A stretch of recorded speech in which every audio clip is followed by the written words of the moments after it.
Hello everyone, welcome back to my channel. हम लोग last class तक में रिवेटेड कनेक्शन के 15 क्वेश्चंस डिस्कस कर लिए थे।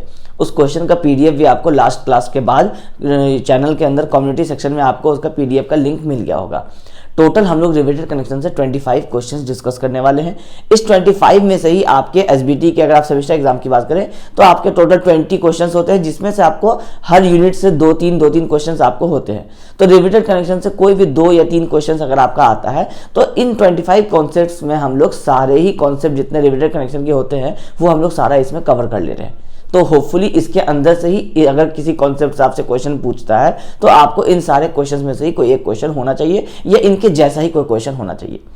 अब हम लोग कुछ प्रीवियस ईयर के जो क्वेश्चंस थे वो हम लोग जैसे नहीं लिए हैं, जिसमें बहुत सिंपल क्वेश्चंस भी आपको एसबीटी के में पहले पूछा हुआ है, जैसे आई सेक्शन के कितने टाइप्स होते हैं या फिर आपका कौन सा स्टील का कोड हम लोग यूज़ करते हैं, तो IS 800 1984 होता है। तो ये सब सिंपल क्वेश्चंस हम लोग नहीं डिस्कस कर रहे हैं। हम लोग प्रीवियस ईयर एसबीटी के कुछ अच्छे क्वेश्चन और जो SSC JEE लेवल के जो अच्छे क्वेश्चन है जो 2007 से लेकर 2019-20 तक आ चुके हैं, उनके बीच में से ही हम लोग सारे क्वेश्चन लेकर के डिस्कस कर रहे हैं, ताकि उसमें से अगर कोई टॉपिक अगर थ्योरी में छूट भी गया है तो वो यहाँ ऑब्जेक्टिव डिस्कस करते समय आपको वो सारा नॉलेज होगा वो प्रॉपर्ली मिल जाएगा। तो लास्ट क्लास में हम लोग पीडीएफ के according question number 1 to 13 discuss कर लिए थे और 15 और 16 डिस्कस कर लिए थे। 14 हम लोग टैकिंग रिवेट्स का डिस्कस नहीं किए थे और आज हम लोग जो डिस्कस करेंगे वो क्वेश्चन नंबर 14 होगा और 17 से लेकर के 25 तक होगा। तो टोटल 25 क्वेश्चन हम लोगों का रिवेटेड कनेक्शन से हो जाएगा। फिर नेक्स्ट वाला क्लास जब हम लोग स्टार्ट करेंगे तो उसमें हम लोग वेल्डेड क्वेश्चन करेंगे। उसमें भी हम लोग 25 से 30 क्वेश्चन करने की कोशिश करेंगे, जिससे आपको वेल्डेड कनेक्शन का भी एसबीटी के अकॉर्डिंग और SSC के अकॉर्डिंग सारा इन्फॉर्मेशन और सारा जो आपका नॉलेज होगा वो उन क्वेश्चंस के थ्रू आपको मिल जाए। अब एसबीटी और SSC में थोड़ा डिफरेंस ये है कि SSC आपको एक कंप्लीट सब्जेक्ट का नॉलेज से पूछता है। इसमें आपको लिमिट स्टेट मेथड भी होता है, वर्किंग स्ट्रेस मेथड भी होता है। लेकिन एसबीटी के सिलेबस की अगर हम लोग बात करेंगे तो इसमें स्टील स्ट्रक्चर जो हम लोग पढ़ रहे हैं ये सिर्फ वर्किंग स्ट्रेस मेथड से है। तो हम लोग जो अभी क्वेश्चंस कर रहे हैं हम लोग सारे स्टील स्ट्रक्चर का सिर्फ वर्किंग स्ट्रेस का क्वेश्चन अभी कर रहे हैं, क्योंकि हम लोगों को एसबीटी का एग्जाम का भी ध्यान में रखना है। तो इसमें जो हम लोग वर्किंग स्ट्रेस के जो क्वेश्चंस कर रहे हैं ये आपको SSC JEE का जो क्वेश्चंस होगा उसमें जो वर्किंग स्ट्रेस का जो पार्ट होगा वो दोनों आपका कॉमन हो जाएगा। अब रहा जब आपका लिमिट स्टेट का, तो जब हम लोग SSC JEE का प्रिपरेशन स्टार्ट करेंगे उसमें जब हम लोग स्टील स्ट्रक्चर पढ़ेंगे तो वहां हम आपको दोनों मेथड्स पढ़ाएंगे, वर्किंग स्ट्रेस मेथड भी, लिमिट स्टेट मेथड भी। तो जो डिप्लोमा वाले स्टूडेंट्स अभी SBT से पढ़ रहे हैं वो लोगों को पहले लिमिट स्टेट मेथड पढ़ना पड़ेगा, उसके बाद फिर आप उनके ऑब्जेक्टिव क्वेश्चन जो होगा वो आप सॉल्व कर पाएंगे। ठीक है, तो हम लोग अभी सिर्फ वर्किंग स्ट्रेस मेथड का ही ऑब्जेक्टिव क्वेश्चन डिस्कस कर रहे हैं। तो आज हम लोग 15 क्वेश्चन कर चुके थे, आज हम लोग रिमेनिंग 10 क्वेश्चंस करते हैं। तो क्वेश्चन नंबर 14 से हम लोग डायरेक्टली शुरू करते हैं। लास्ट क्लास तक में 1 to 13 कर लिए थे, 15 and 16 कर लिए थे। क्वेश्चन नंबर 14 कह रहा है tacking rivets in compression plates expose to weather have a pitch not exceeding 200 mm और। अब टैकिंग रिवेट्स में कह रहा है कि अगर tacking rivets in compression plates है तो उसमें अगर आपका वेदर से एक्सपोज हो रहा है टैकिंग रिवेट्स तो आपका पिच कितना होना चाहिए, 200 mm और 2 कंडीशंस आपको दिए जाते हैं। तो अब सबसे पहले टैकिंग रिवेट्स क्या होता है, जिन लोगों को नहीं पता है, टैकिंग रिवेट्स होता है कि जैसे हम लोग अगर एक मान लीजिए ट्रस बना रहे हैं फॉर एग्जाम्पल, अब ये हमारा ट्रस है, इसमें हम लोग यहाँ से एक मेंबर यहाँ तक लगा रहे हैं। तो इसमें हम लोग क्या करते हैं कि यहाँ हम लोग एक गसेट प्लेट देते हैं, यहाँ एक गसेट प्लेट देते हैं। अब ये अगर हमारा टेंशन मेंबर है फॉर एग्जांपल ले लेते हैं, ये अभी हम लोगों का कोई प्लेट है, ये प्लेट है आपको 100 mm by 8 mm। ठीक है, अब ये प्लेट को आप क्या कर रहे हैं, यहाँ रिवर्स लगा करके कनेक्ट कर दे रहे हैं, यहाँ रिवर्स लगा करके कनेक्ट कर दे रहे हैं।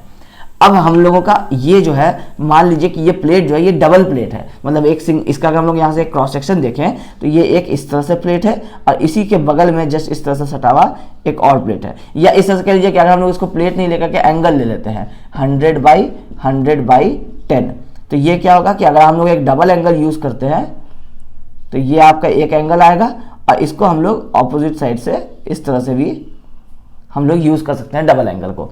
तो अब अगर हम लोग ये डबल एंगल यूज कर रहे हैं तो यहाँ पे जब आप कनेक्शन बना रहे हैं तो यहाँ पे कनेक्शन अगर हम लोग यहाँ से एक सेक्शन देखें तो ये कैसा बनेगा, ये आपका एक गसेट प्लेट है, इसके ऑपोजिट साइड में एक यहाँ पे एंगल आएगा और इसके इस साइड में दूसरा एंगल आएगा। तो ये तो हो गया यहाँ पे का। जब यहाँ पे हम लोग सेक्शन देखेंगे तो यहाँ पे क्या होगा कि यहाँ पे एक गैप आ जाएगा, क्योंकि यहाँ पे भी गसेट प्लेट है और यही आपको थ्रू अगर हम लोग इस सेक्शन को समझने की कोशिश करें तो ये मेंबर जो है वो यहाँ से लेके यहाँ तक जा रहा है। अब यहाँ कनेक्शन था तो बीच में आपका एक गसेट प्लेट आ गया, तो यहाँ पे जब कनेक्शन नहीं है तो इसका मतलब है कि यहाँ पे हमारा ये वाला एक एंगल होगा इस तरह से, उसके यहाँ पे गैप होगा और यहाँ पे हमारा दूसरा वाला एंगल होगा। तो हम लोग जब यहाँ पे दो एंगल लगा रहे हैं 2 × 100/100 × 10, इसका मतलब है कि हमारा यहाँ पे एक एंगल जो है वो सेटिस्फाई नहीं कर पा रहा है, वो उस लोड को नहीं ट्रांसफर कर पा रहा है। तो हम लोगों को दो एंगल यहाँ पे लगाना पड़ रहा है 100/100 का। तो जब हम लोग दो एंगल यहाँ पे लगा रहे हैं तो क्योंकि कनेक्शन की जगह पे तो हम लोग दो एंगल लगा दे रहे हैं, यहाँ पे हम लोग क्योंकि रिवेट से इसको इस तरह से रिवेटेड कनेक्शन बना दे रहे हैं, तो हम लोगों का ये यहाँ पे दो एंगल जो है ये एक सिंगल यूनिट की तरह काम कर रहा है। लेकिन यहाँ पे जहाँ पे आपका गसेट प्लेट नहीं है, किसी भी सेक्शन में देखेंगे तो यहाँ पे ये एंगल अलग है और ये एंगल अलग है। तो ये अगर आपका अलग अलग बिहेव करेगा तो हो सकता है ये कुछ ऐसा हो जाए कि जो ये दो एंगल यहाँ से चल रहे थे ये कुछ इस तरह से बेंड कर जाए और ये कुछ इस तरह से बेंड कर जाए। तो दोनों अगर अलग अलग बेंड करेगा तो दोनों अलग अलग लोड लेगा। तो अगर एक ही लोड आपका मान लीजिए 100 किलोन्यूटन या 200 किलोन्यूटन का पड़ रहा है, तो क्योंकि एक एंगल नहीं ले पा रहा था तभी तो हम लोग दो एंगल को एक साथ लगा के यूज किए थे। तो अगर ये दोनों एक साथ नहीं रह करके अलग अलग ही होंगे तो जैसे एक एंगल पहले फेल कर रहा था तो वैसे ही दूसरा एंगल भी फेल कर जाएगा, क्योंकि एक एंगल तो ले नहीं पा रहा था। तो हम लोगों को ये इंश्योर करना पड़ता है कि ये दोनों एंगल जो है ये साथ साथ रहे। तो ये साथ साथ रहेगा क्या मतलब है कि जहां पे कनेक्शन है वहां तो गसेट प्लेट के थ्रू ये एक साथ हो जाते हैं, तो यहां और यहां पे दोनों जगह पे ये एक साथ बिहेव करते हैं। लेकिन इन जगहों पे भी एक साथ बिहेव करे इसके लिए हम लोग क्या करते हैं, बाकी जगहों पे इसको इस तरह से रिवेटेड कनेक्शन से इसको जोड़ करके रख देते हैं। मतलब अगर आप देखते होंगे कई अगर आप ट्रस ब्रिज कोई देखेंगे तो उसमें आप देखेंगे कि यहाँ पे भी रिवेट्स है, यहाँ पे भी रिवेट्स है, ये सारे जगह पे आपको रिवेट्स बने हुए हैं। ये जो रिवेट्स है ये जो उसके ऑपोजिट साइड में जो दूसरा एंगल है उसको एक साथ जोड़ के रखने के काम आ रहे हैं। तो ये जो रिवेट्स है ये कहलाते हैं आपके टैकिंग रिवेट्स, टैकिंग रिवेट्स। और ये जो रिवेट जो आपके कनेक्शन बनाते हैं ये कहलाते हैं लोड बियरिंग रिवेट्स। तो जो टैकिंग रिवेट्स होते हैं वो लोड बियर नहीं करते हैं, वो सिर्फ आपको कनेक्शन को प्रॉपर बना करके रखते हैं। और जो लोड बियरिंग रिवेट्स होते हैं वो कनेक्शन तो प्रॉपर बनाते ही साथ साथ वो लोड भी बियर करते हैं। तो हम लोग जो फॉर्मूला निकालते थे कि अगर हम लोगों को नंबर ऑफ रिवेट्स निकालना है, नंबर ऑफ रिवेट्स, तो वो क्या होता था P/RV। तो ये जो हम लोग P/RV करके नंबर ऑफ रिवेट्स निकालते थे वो सिर्फ हम लोग यहाँ के लिए निकालते थे। तो ये हम लोगों का जो सारा रिवेट निकलता था, जैसे 4 निकला 5 निकला, तो वो रिवेट होता था जो इस लोड को बियर करेगा divided by number of rivets. अगर हम लोगों का 100 किलोन्यूटन लोड है और हम लोग 5 रिवेट लगा रहे हैं तो इसका मतलब है कि हर रिवेट का जो स्ट्रेंथ होगा वो 20 किलोन्यूटन का हो जाएगा।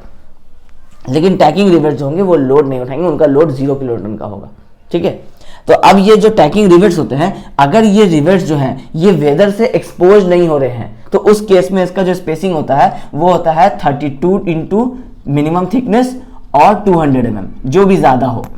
जैसे अगर आपका थिकनेस इनकेस अगर 10 mm का है तो ये 320 mm है और 200 जो भी मिनिमम हो और 200 mm है, तो उस केस में आपका ये 200 mm आपका मैक्सिमम हो जाएगा। ये टैकिंग रिवेट्स का आपका पिच, दो रिवेट्स के बीच का जो डिस्टेंस होता है उसको हम लोग पिच बोलते हैं। तो ये हो जाएगा 32T और 200।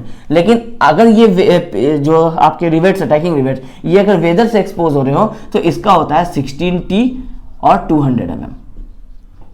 तो क्वेश्चन में आपको क्या दे रहा है, 200 mm दे चुका है पहले ही। Compression tacking rivets in compression plates exposed to weather have a pitch not exceeding 200 mm और, तो 200 mm दे दिया है और पूछ रहा है कि ये वाला वैल्यू क्या होगा। तो दो ही वैल्यू होता है 16T और 32T। बाकी जो ऑप्शंस आपको दिया हुआ है 8T और 24T वो तो आपको सिर्फ कंफ्यूज करने के लिए दिया हुआ है। अब 16 और 32 आपको बस याद रखना है। अगर ये क्वेश्चन पूछ लेता है कि वेदर से एक्सपोज नहीं हो रहा है तो उस केस में 32T होगा, अगर वेदर से एक्सपोज हो रहा है तो 16T होगा। ठीक है, तो क्वेश्चन नंबर आपका जो 14 है उसका करेक्ट ऑप्शन हो जाएगा B 16 टाइम्स। तो क्वेश्चन नंबर हम लोग 14 हम लोगों का रिमेनिंग रह गया था, 14 का करेक्ट ऑप्शन हो जाएगा B। अब क्वेश्चन नंबर डायरेक्टली 17 में आ जाते हैं। Design of a riveted joint assumes that, जब हम लोग रिवेटेड कनेक्शन बनाते हैं तो उसका जो डिजाइन करते हैं उसमें हम लोग क्या क्या एजम्पशंस लेके चलते हैं। तो हम लोग एजम्पशंस पढ़े हुए हैं, अब हम लोगों को ऑप्शंस पढ़ना है और देखना है कि इसमें से कौन सा एजम्पशन है जो इसमें सही है या कौन सा है गलत है। तो ये कह रहा है कि design of a riveted joint assumes that, इसका मतलब कि ये 4 ऑप्शन है, इसमें से कोई एक ऑप्शन आपका करेक्ट है और 3 ऑप्शन जो है वो आपका रॉन्ग एजम्पशन है। तो हम लोग एक एक करके पढ़ते हैं। ऑप्शन ए कह रहा है the bending stress in rivet is accounted for, मतलब रिवेट्स में जो हमारा बेंडिंग स्ट्रेस होता है वो हम लोग लेके चलते हैं। तो हम लोगों को पता है कि हम लोग रिवेट में लास्ट क्लास में ही हम जब किए थे तो उसमें हम लोग डिस्कस किए थे कि हम लोग रिवेट में बेंडिंग नहीं लेकर के चलते हैं। तो हम लोग वो एजम्पशन ऐसा लेके चलते हैं। तो यहाँ कह रहा है कि रिवेट में बेंडिंग स्ट्रेस लिया जाता है, तो नहीं लिया जाता, ये रॉन्ग एजम्पशन है। तो हम लोग ये हम लोगों को पता है। बी ऑप्शन है the riveted hole is to be filled by the rivet. हम लोग ये एजम्पशन पढ़े थे कि जो हम लोगों का रिवेट होल है वो रिवेट से आपको 1.5 या 2 mm ज्यादा का होता है, लेकिन क्योंकि हम लोग उसको हॉट मतलब रिवेट को हॉट करके हम लोग उसको हैमर से प्रेस करके फिर हम लोग उसको फिट करते हैं, तो हम लोग ये एज्यूम करके चलते हैं कि वो जो रिवेट होल है वो रिवेट से कंप्लीटली फिल हो गया। तो ये हमारा बी जो है ये हमारा करेक्ट एजम्पशन है। अब थर्ड ऑप्शन है the stress in the plate is not uniform. हम लोग ये भी पढ़े थे कि हम लोग जो प्लेट में जो स्ट्रेस होता है हम लोग उसको यूनिफॉर्म कंसीडर करते हैं। यूनिफॉर्म कंसीडर करते हैं इसीलिए जो हम लोगों का जैसे रिवेट्स होता है, जितना भी रिवेट्स होता है हम लोग टोटल लोड को इक्वली डिवाइड करते हैं, किसी एक रिवेट में ज्यादा किसी एक रिवेट में कम लोड नहीं देते हैं। ठीक है। चौथा ऑप्शन है the friction between plate is considered. ये हम लोग कंसिडर नहीं करते हैं, लास्ट क्लास में भी डिस्कस किए थे कि प्लेट्स के बीच जो फ्रिक्शन हम लोग उसको नेग्लिजिबल मानते हैं, जीरो मान के चलते हैं। तो यहाँ ऑप्शन दे रहा है the friction between plate is considered. इसका मतलब है कि ऑप्शन ए, सी और डी ये तीनों गलत आपके एजम्पशंस है, ये तीनों हम लोग नहीं लेते हैं। तो इसका मतलब है कि ऑप्शन नंबर बी जो है वो आपका करेक्ट एजम्पशन है। तो आपका क्वेश्चन नंबर 17 का जो करेक्ट आंसर हो जाएगा वो भी हो जाएगा बी। अब क्वेश्चन नंबर 18 क्या कह रहा है the rivets which are heated and then driven in the field are known as. वो रिवेट जिसको हम लोग हीट करते हैं और फील्ड पे हम लोग उसको लगाते हैं, रिवेट होल में सेट करते हैं, उसको हम लोग क्या कहते हैं? Power driven shop rivets, power driven field rivets, hand driven shop rivets और कोल्ड ड्रिवन रिवेट्स। तो चार ऑप्शन है आपके पास। सबसे पहले हम लोग ऑप्शन नंबर डी की बात करते हैं। कोल्ड ड्रिवन रिवेट्स क्या होता है? जिसको हम लोग हॉट नहीं करते हैं, उसको हम लोग नॉर्मली हैमर से प्रेस कर देते हैं। तो ये ऑप्शन तो पहले ही रॉन्ग हो गया, क्योंकि यहां पे कह रहा है कि the rivets which are heated. तो हीटेड का मतलब है कि ऑप्शन नंबर डी तो नहीं हो सकता है। अब बचा आपके पास तीन ऑप्शन है, तीन में है कि आपको पावर ड्रिवन है दो और एक आपको हैंड ड्रिवन है। लेकिन अगर आप उसमें पूरा पढ़ेंगे तो पावर ड्रिवन के बाद शॉप रिवेट्स भी है, फील्ड रिवेट्स भी है। क्वेश्चन क्या पूछ रहा है कि हम लोग फील्ड में उसको ड्राइव करते हैं, तो हीटेड भी हो रहा है और फील्ड पे भी हो रहा है। तो हीटेड में तो पावर ड्रिवन हैंड ड्रिवन दोनों हो सकता है, लेकिन फील्ड में हो रहा है तो ऑप्शंस में आपको दो शॉप रिवेट्स दिए हुए हैं। पहला ऑप्शन नंबर ए है power driven shop rivet, option number C है हैंड ड्रिवन शॉप रिवेट। तो ये दोनों भी नहीं हो सकते हैं। तो इसका मतलब है कि इसमें ऑप्शन नंबर बी जो है इकलौता वही रिवेट है जो आपके फील्ड पे प्लेस किया जा रहा है और वो पावर ड्रिवन है। तो ऑप्शन नंबर बी आपका हो जाएगा। तो 18 का करेक्ट आंसर क्या हो जाएगा? बी। ठीक है। उसके बाद क्वेश्चन नंबर 19 कह रहा है the gross diameter of A rivet is the diameter of. जो हम लोग रिवेट का ग्रॉस डायमीटर पढ़ते हैं वो ग्रॉस डायमीटर क्या होता है? तो उसके चार ऑप्शंस आपको दिए हुए हैं। Cold rivet before driving, B है रिवेट होल, सी है रिवेट आफ्टर ड्राइविंग और डी है ऑल ऑफ दीज। अब ये ऑल ऑफ दीज को आंसर को देखने के लिए पहले हम लोगों को ये तीन ऑप्शन समझना होगा। तो जो सबसे पहला ऑप्शन है वो कह रहा है कोल्ड रिवेट बिफोर ड्राइविंग। जो हम लोगों का एक नॉर्मल रिवेट होता है वो कोल्ड रिवेट होता है। तो जब हम उसको ड्राइव नहीं करते, जब हम लोग सिर्फ एक रिवेट हाथ में लेके रखते हैं, तो उसका डायमीटर क्या होता है? तो उसका तो नॉमिनल डायमीटर होता है, क्योंकि जब हम उसको हीट करके होल में सेट करते हैं तब उसका वो नॉमिनल डायमीटर जो है वो ग्रॉस डायमीटर बन जाता है। अब ग्रॉस डायमीटर क्या होता है ये हम लोग पढ़े थे। Gross dia is equal to net dia, या फिर हम लोग इसको कह सकते हैं, मतलब ऑप्शंस दे रहे हैं कि इसको हम लोग कह सकते हैं rivet dia. Rivet dia plus 1.5 mm या फिर 2 mm, जो भी होगा। 25 से नीचे है तो 1.5, 25 से ऊपर है तो 2 mm। तो हम लोगों को पता है कि ये होता है हम लोगों का ग्रॉस डाया। तो इसका मतलब है कि ग्रॉस डाया को हम लोग रिवेट होल डाया भी कहते हैं। ठीक है। तो ऑप्शन नंबर ए था कोल्ड रिवेट बिफोर ड्राइविंग, ये तो हो नहीं सकता है। तो जब ए नहीं हो सकता है तो डी का जो ऑप्शन है ऑल ऑफ दिस का ये भी कैंसिल हो गया, क्योंकि एक भी इसमें से नहीं होगा तो डी भी नहीं हो पाएगा। अब बचा बी और सी। बी है रिवेट होल, तो हम लोग इसको जानते हैं कि हम लोग रिवेट होल को ग्रॉस डाया बोलते हैं। और सी का ऑप्शन था रिवेट आफ्टर ड्राइविंग। तो रिवेट को जब हम ड्राइव कर देते हैं तो रिवेट, अगर हम मान लीजिए लिखा है रिवेट आफ्टर ड्राइविंग, कोल्ड या हॉट नहीं लिखा है, तो अगर हम रिवेट को ड्राइव कर देते हैं तो रिवेट का डायमीटर में हम लोग 1.5 ऐड करते हैं, तब जाकर के आपका होल का डाया है। तो अगर हम हीट करते हैं तो एज्यूम करते हैं कि वो सारा इसको होल को फिल कर लेगा, लेकिन अगर हम लोग कोल्ड को ही करते हैं तो फिर आपका रिवेट डाया है जो है वही नॉमिनल डाया रह जाएगा। तो इसलिए आपका ऑप्शन नंबर सी भी नहीं हो सकता है। ठीक है। तो आपका करेक्ट ऑप्शन जो होगा वो होगा ऑप्शन नंबर बी। तो 19 का भी जो आपका करेक्ट ऑप्शन है, आंसर है, वो हो जाएगा बी। अभी तक चारों बी ही आंसर हो रहा है। क्वेश्चन नंबर 20 जो है वो कह रहा है when the effect of wind और earthquake load is taken into account the permissible stresses as specified in rivets may be increased by. Options है 33.33%, 50%, 10% और 25%। हम लोग जो रिवेटेड कनेक्शन करते हैं तो हम लोग उसमें ये मान के चल रहे हैं कि हम लोग का जो रिवेटेड कनेक्शन उसमें टेंशन फोर्स या कंप्रेशन फोर्स जो आ रहा है वो अभी आपका सिर्फ ग्रेविटी लोड्स की वजह से आ रहा है। तो हम लोग जो अपना स्ट्रेस लेते हैं परमिसिबल स्ट्रेस, जैसे हम लोग पावर ड्रिवन शॉक रिवेट लेते हैं तो वो 100, 100 और 300 ये 3 वैल्यूज आपको पता है। फिर हम लोग अगर उसमें पावर ड्रिवन फील्ड रिवेट लेते हैं तो 90, 90 और 270 पता है। लेकिन ये हुआ आपका ये जो स्ट्रेसेस का वैल्यू है ये हुआ सिर्फ आपका डेड लोड और लाइव लोड की वजह से अगर आपका स्ट्रेस आ रहा है तो। लेकिन अगर इसमें विंड लोड और अर्थक्वेक लोड कंसीडर करते हैं, जो हम लोग अभी अपने एसबीटी के सिलेबस में नहीं कर रहे थे, लेकिन अगर इसको ऐसा किया जाता है तो हम लोग परमिसिबल स्ट्रेस को क्या करते हैं, थोड़ा इंक्रीज कर देते हैं। क्योंकि विंड और अर्थक्वेक क्या होता है, बहुत कम टाइम के लिए आता है और पूरे अपने एक बिल्डिंग का जो लाइफ स्पैन होता है 50 ईयर्स का या 100 ईयर्स का, उसमें 1 या 2 बार ही आपको ऐसा होता है कि वो इतना मैक्सिमम फोर्स आता है। तो उसमें हम लोग क्या करते हैं कि हम लोग क्योंकि अपना स्ट्रेसेस जो होता है वो पहले ही थोड़ा रिड्यूस करके लेके चलते हैं। हम लोग का जो प्लेट का जो स्ट्रेस होता है वो 0.6 इंटू FY लेके चलते हैं। मतलब है कि 0.4 जो है ये हम लोगों के हाथ में बैलेंस रहता है। अगर हम लोग एक यील्ड स्ट्रेस की बात करें FY की, तो हम लोग इसमें ले रहे हैं कैलकुलेशन में 0.6, तो वो जो 0.4 रहता है, इस 0.4 के अंदर में जो आपका वैल्यू है स्ट्रेसेस का, तो हम लोग ये मान के चलते हैं कि कल को अगर अर्थक्वेक आ गया उसके वजह से थोड़ा सा जो स्ट्रेस होगा ना वो बढ़ जाएगा। तो वो कितना बढ़ जाएगा, तो अगर आपका प्लेट है तो उसमें 33.33% स्ट्रेस जो है वो बढ़ जाता है, और अगर आपका रिवेट है या बोल्ट है तो उसमें 25% आपका स्ट्रेस जो है बढ़ जाता है। ये चीज़ आपको याद रखना है। ये चीज़ आपके एसबीटी के जो स्टूडेंट्स हैं, जो अभी एसबीटी से डिप्लोमा कर रहे हैं, हो सकता है उन लोगों को ये चीज़ अभी नहीं पता हो, बट जो एसएससी जेईई की तैयारी कर रहे हैं उनको ये चीज़ पता होना चाहिए। ठीक है, तो आपका करेक्ट ऑप्शन हो जाएगा 25%। लेकिन अगर आपको यही पूछता रिवेट के बदले पूछता कि प्लेट में या फिर पूछता कि स्टील में कितना बढ़ जाता, तो 33.33% होता है। 2 ही आपको स्ट्रेसेस इंक्रीज होते हैं, बाकी जो आपके 50% और 10% है वो सिर्फ कंफ्यूज करने के लिए आपके ऑप्शन है।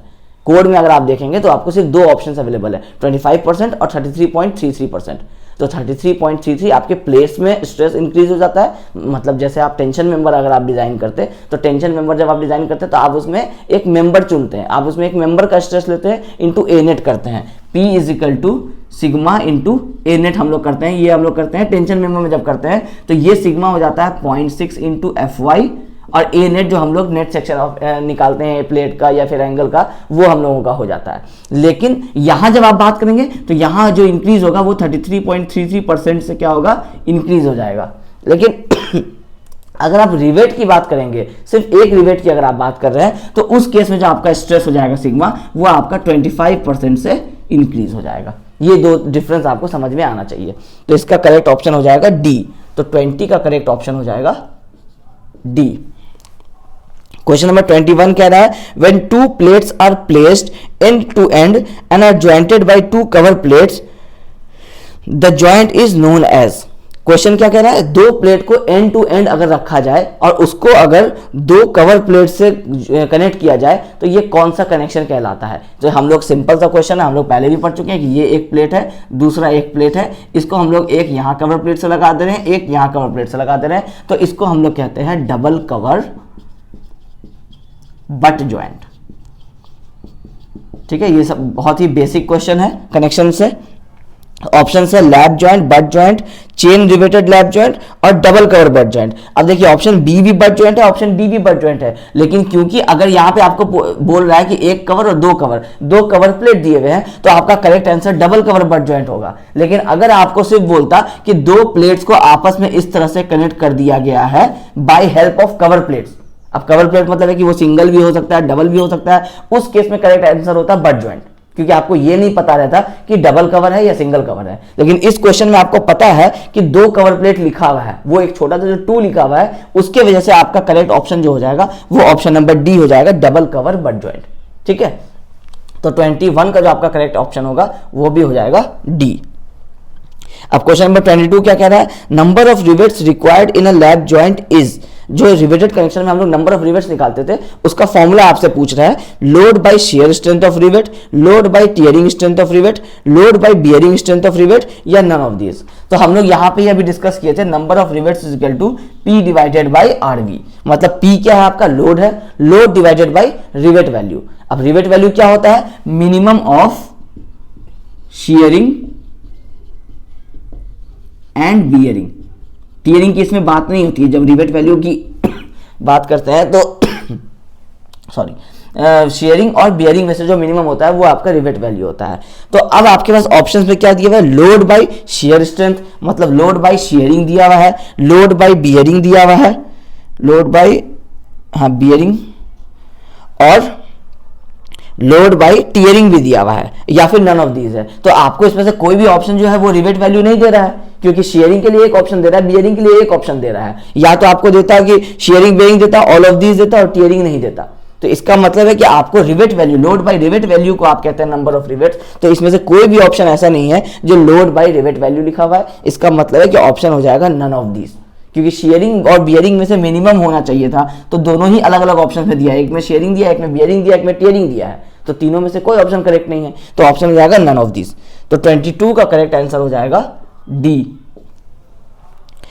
क्वेश्चन नंबर 23, ए रिवेटेड जॉइंट में एक्सपीरियंस, एक रिवेटेड जॉइंट पे क्या क्या फोर्सेस आ सकते हैं। तो ऑप्शंस दे रहा है tearing failure of plate, bearing failure of plate, splitting failure of plates at the edges, या ऑल ऑफ दीज। तो हम लोग लास्ट क्लास में भी डिस्कस किए थे, फेलियर जो है वो 6 तरह का होता है, 2 रिवेट का फेलियर होता है, 4 प्लेट का फेलियर होता है। इसमें से आपको ऑप्शंस में क्या क्या दे रखा है, टीयरिंग फेलियर ऑफ प्लेट हम लोग डिस्कस किए ही थे। हम लोग ये जो फॉर्मूला निकालते हैं B minus N D into T into sigma A T, ये क्या होता है, ये टीयरिंग फेलियर ऑफ प्लेट होता है। ये जो हम लोग P इजिकल टू ये निकालते हैं, ये टीयरिंग फेलियर ऑफ प्लेट होता है, तो ए भी करेक्ट आंसर है। बियरिंग फेलियर ऑफ प्लेट जो हम लोग D into T into sigma P F निकालते हैं, ये क्या होता है, ये आपको बियरिंग फेलियर ऑफ प्लेट होता है।